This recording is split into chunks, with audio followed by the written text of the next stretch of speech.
રાજકોટમાં Jangleshwar mega demolition હવે ચર્ચાનું કેન્દ્ર બન્યું છે। વિડીયો શૂટિંગ માટે મનપાએ ચૂકવેલા 24 લાખ સામે સવાલ ઉઠી રહ્યો છે। કોન્ટ્રાક્ટ સંભાળનાર હિતેશ ભાયાણીએ ખુલાસો કર્યો, ડિમોલિશનના 2 દિવસ અગાઉ ઓર્ડર આપવામાં આવ્યો। ઓછા સમયમાં વ્યવસ્થા પૂરી પાડવી ખૂબ જ પડકારજનક। વાસ્તવિક ખર્ચના આધારે બિલ કરવામાં આવ્યું તૈયાર। તમામ બિલ નિયમ મુજબ ઓડિટ થયા બાદ મંજૂર થયા છે।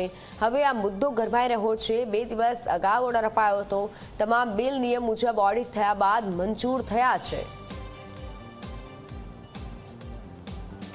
21 તારીખે 45 વીડિયોગ્રાફર, 22 તારીખે 45 વીડિયોગ્રાફર, 23 તારીખે 93 વીડિયોગ્રાફર, 24 તારીખે 93 વીડિયોગ્રાફર, 25 તારીખે 13 વીડિયોગ્રાફર, 26 તારીખે 13 વીડિયોગ્રાફર અને 27 તારીખે મેં 3 વીડિયોગ્રાફરની સેવા પૂરી પાડવામાં આવેલ।